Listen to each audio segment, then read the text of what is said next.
नमस्कार, मैं मनोज कुमार प्रोटिस्ट आज पुनः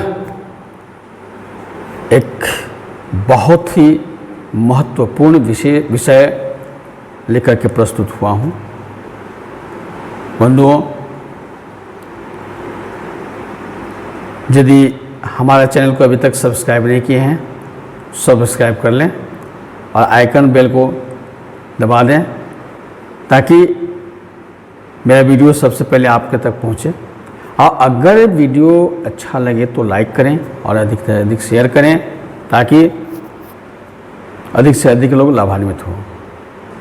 दोस्तों, इस युग के महान वैज्ञानिक अल्बर्ट आइंस्टीन तथा स्टीफन हॉकिंग्स और श्री प्रभात रंजन सरकार हुए।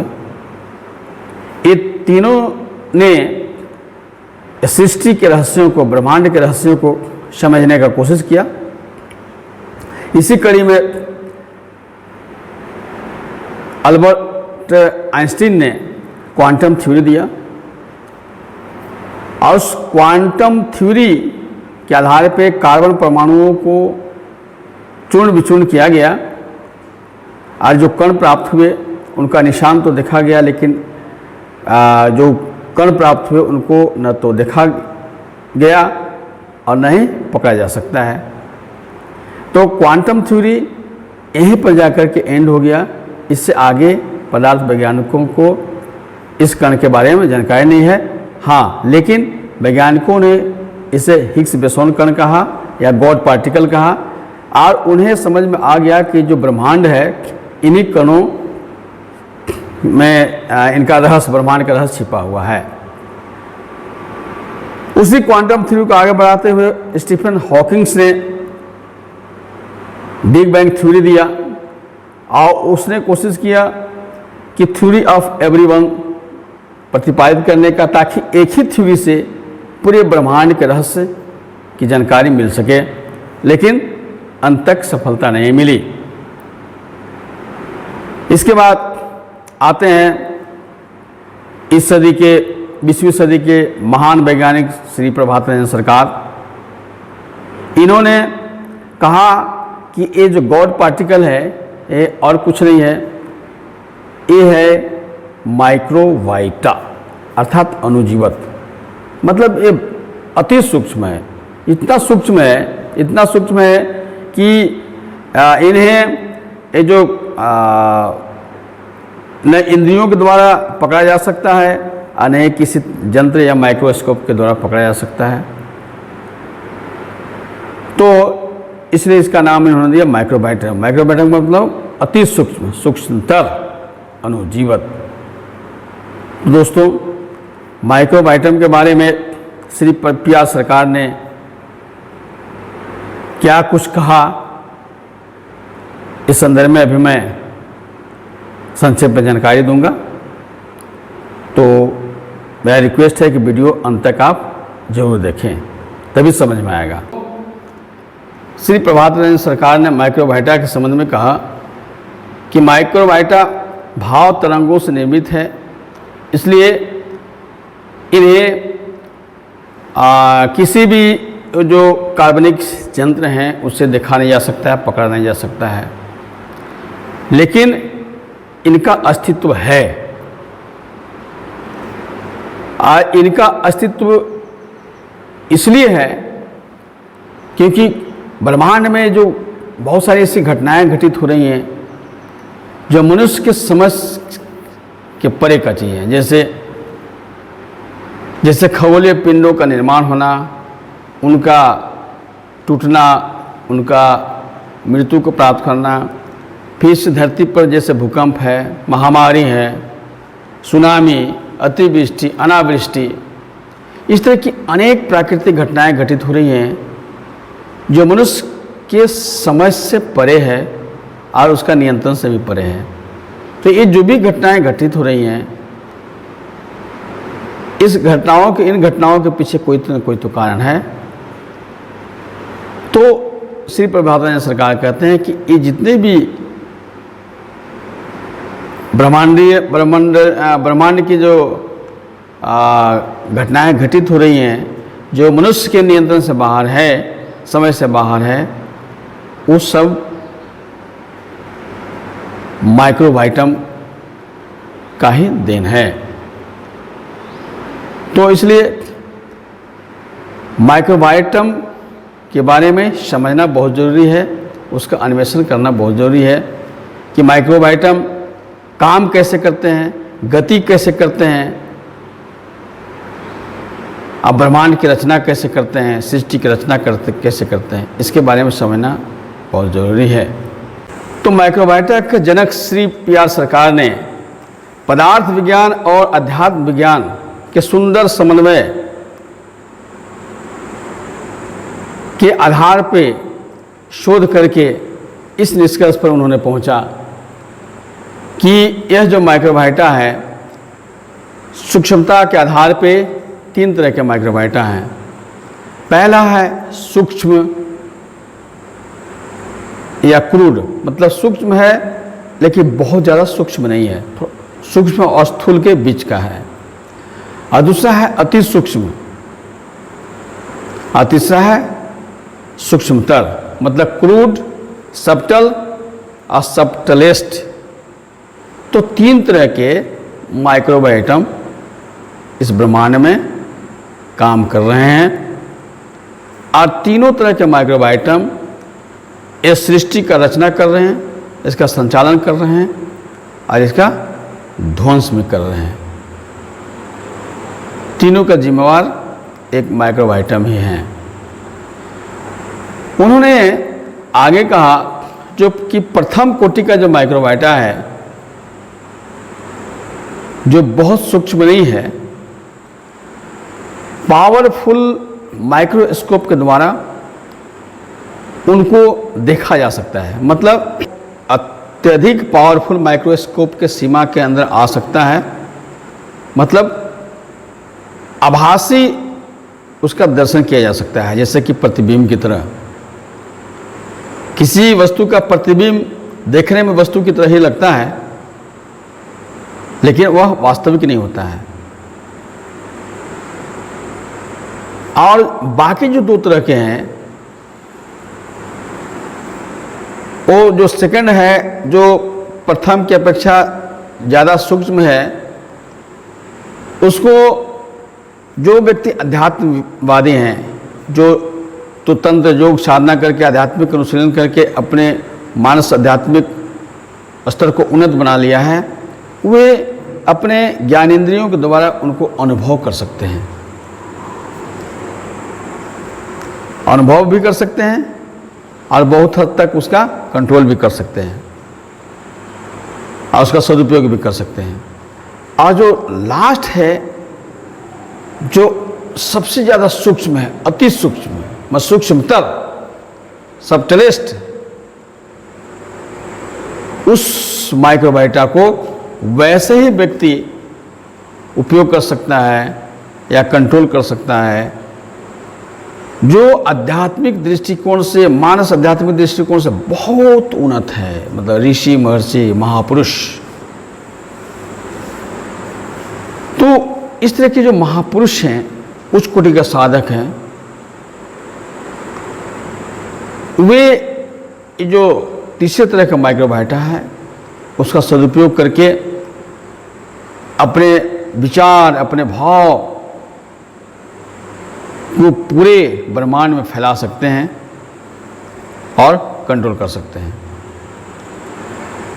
तो श्री प्रभात रंजन सरकार ने कहा कि जो प्रथम कोटि का माइक्रोबायोटा है, जो माइक्रोस्कोप के दायरे में आ सकता है, उसी को वैज्ञानिक वायरस कहते हैं। लेकिन वायरस स्पष्ट शब्द नहीं है, इसके लिए स्पष्ट अवधारणा नहीं है। स्पष्ट अवधारणा है माइक्रोबायोटम और उसका प्लूरल है माइक्रोबायोटा। तो आज मैं बात करेंगे कि ये जो वायरस है, क्रूड माइक्रोबायोटा, इसको माइक्रोबायोटम थ्योरी में श्री पी.आर. सरकार नेगेटिव माइक्रोबायोटा कहते हैं। एक काम कैसे करता है, एक गति कैसे करता है, ये प्रभावित कैसे करता है, इस पर मैं बातें करूंगा। वायरस को पदार्थ वैज्ञानिक सजीव और निर्जीव के बीच की अवस्था मानते हैं। मतलब वायरस जो है न सजीव है न निर्जीव है। लेकिन श्री प्रभात रंजन सरकार का कहना है कि जो वायरस जिसको वैज्ञानिक कहते हैं, जो नेगेटिव माइक्रोबायोटा है, वह इलेक्ट्रॉन और चिताणु, मतलब पदार्थ का सबसे सूक्ष्म कण है इलेक्ट्रॉन। परमाणु में न्यूट्रॉन, प्रोटॉन और इलेक्ट्रॉन होता है, तो इलेक्ट्रॉन है। और मानसिक क्षेत्र में सबसे जो सूक्ष्म होता है चिताणु। तो ये दोनों के बीच की अवस्था है में रहता है वायरस अर्थात नेगेटिव माइक्रोबायोटा। तो स्वाभाविक है कि इसके बारे में वैज्ञानिकों का स्पष्ट धारणा नहीं है, क्योंकि जस्ट लाइक प्रतिबिंब की तरह माइक्रोस्कोप में दिखाई देता है। तो इसलिए वैज्ञानिकों के पास इसका कोई इससे संबंधित जो बीमारी है उसका सटीक इलाज नहीं है। अब दूसरी बात क्या है कि जो माइक्रोबायोटा है ये पंच तत्वों से नहीं बने रहते हैं। ये बने होते हैं अग्नि, वायु और आकाश तत्व से। अग्नि, वायु और आकाश तत्व से बने हुए हैं, इसलिए ये ब्रह्मांड में किसी भी क्षेत्र में अबाध गति से विचरण कर सकते हैं। किसी भी ग्रह, नक्षत्र, निहारिकाएं, उल्का किसी भी तापमान में सर्वाइव कर सकते हैं और गति कर सकते हैं। कोई इसको रोक नहीं सकता है। तो ये जो भी वायरस इस धरती पर आ रहा है वह जाने का नाम नहीं लेता है। उसकी मृत्यु नहीं हो सकती है। हाँ, मृत्यु होती है लेकिन स्वाभाविक मृत्यु होती है। ये जो माइक्रोबायोटम है ये अणुजीवत हैं, मतलब जैविक सत्ता है, पंच तत्वों का नहीं है पर तीन तत्वों का है। इसलिए ये भी अपने अस्तित्व की रक्षा करते हैं, वंश वृद्धि करते हैं और इनकी मौत भी होती है, पर स्वाभाविक मौत होती है। मनुष्य इन्हें जो पदार्थ विज्ञान है इसके माध्यम से जितने भी दवाएं या जो भी व्यवस्था है उसके द्वारा ये जो तथाकथित वायरस है या नेगेटिव माइक्रोबायोटा इसको मार नहीं सकता है। ये स्वतः ही मर सकते हैं।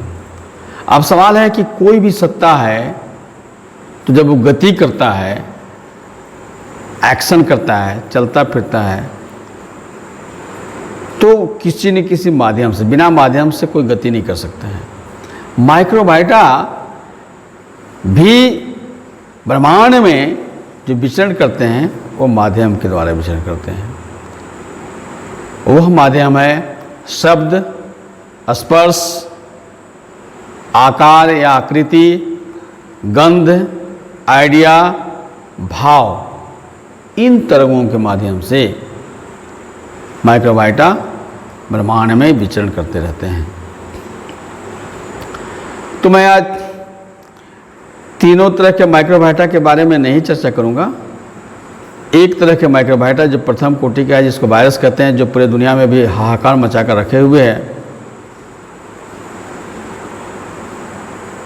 कोविड-19, उस संदर्भ में बात करूंगा। तो जैसा कि पी.आर. सरकार ने कहा, उन्होंने पदार्थ विज्ञान और अध्यात्म विज्ञान के सुंदर समन्वय से जो शोध किया उससे इस निष्कर्ष पर पहुंचा कि जो माइक्रोबायोटा है ये शब्द, स्पर्श, आकार, आकृति, गंध, आइडिया, भाव, तरंगों के माध्यम से फैलते हैं। तो निगेटिव माइक्रोबायोटा जो है वह ब्रह्मांड को ध्वस्त करने की भूमिका निभाता है। मतलब सृष्टि को नष्ट करने की जिम्मा निगेटिव माइक्रोबायोटा का है। तो अब सवाल है कि किस तरह के शब्द, किस तरह के स्पर्श, किस तरह के आकार आकृति, किस तरह के गंध, किस तरह के भाव के द्वारा ये जो निगेटिव माइक्रोबायोटा है या वायरस है वो आकर्षित होता है, फैलता है। तो सीधी सी बात है कि जितने तरह के प्रदूषण है, चाहे ध्वनि प्रदूषण है या वायु प्रदूषण है या वैचारिक प्रदूषण है, तो जितने भी प्रदूषण हैं सबके माध्यम से निगेटिव माइक्रोबायोटा बहुत तेजी से फैलता है।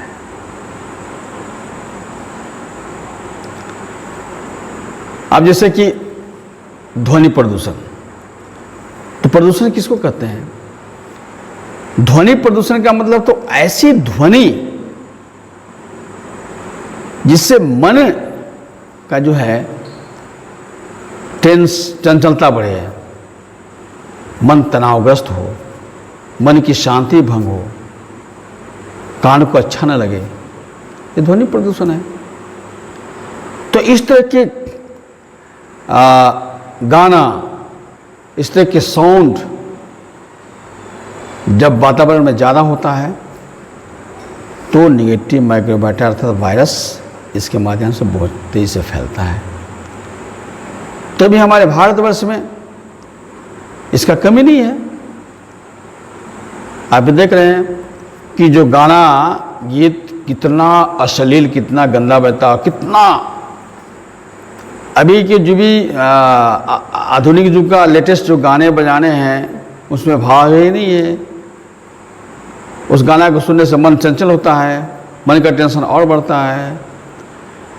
अब रही बात गंध, तो गंध में दुर्गंध जिसको बोलते हैं, तामसिक गंध दुर्गंध से फैलता है। वैचारिक प्रदूषण, वैचारिक प्रदूषण में मनुष्य के मन में होता है हिंसा का भाव, दूसरों को सताना, हिंसा करना, परेशान करना, स्वार्थी होना, घृणा करना। तो जितने भी उटपुटांग विचारधाराएं हैं मन में आती हैं वो सब वैचारिक प्रदूषण में आता है। तो इस तरह के वैचारिक प्रदूषण के लोग जो हैं उनके माध्यम से भी निगेटिव माइक्रोबायोटा वायरस बहुत तेज़ी से फैलता है। वायु प्रदूषण को सभी जान ही रहे हैं। तो इस तरह से जो भी प्रदूषण है उसके द्वारा निगेटिव माइक्रोबायोटा बहुत तेज़ी से फैलता है।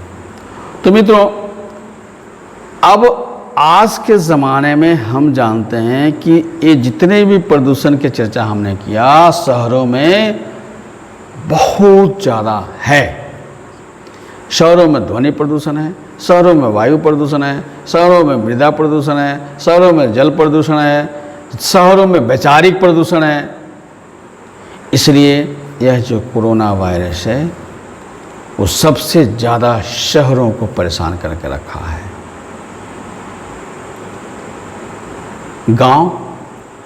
गांव आज भी इस कोरोना वायरस से बहुत कम प्रभावित हैं।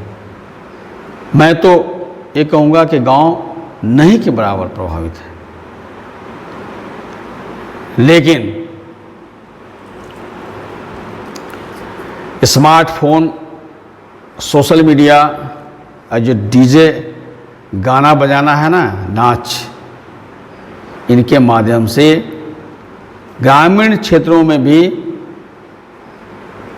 वैचारिक प्रदूषण और ध्वनि प्रदूषण बहुत तेजी से फैल रहा है। तो अगर समय रहते ग्रामीण क्षेत्रों में जो ये social media, electronic media, smartphone और डीजे वगैरह से जो प्रदूषण फैल रहे हैं इस पर अगर नियंत्रण नहीं किया गया तो वह समय दूर नहीं जब गांव भी कोविड-19 जैसे वायरस से तबाह हो जाएगा। मित्रों, अगर ग्रामीण क्षेत्र में यह महामारी फैल गया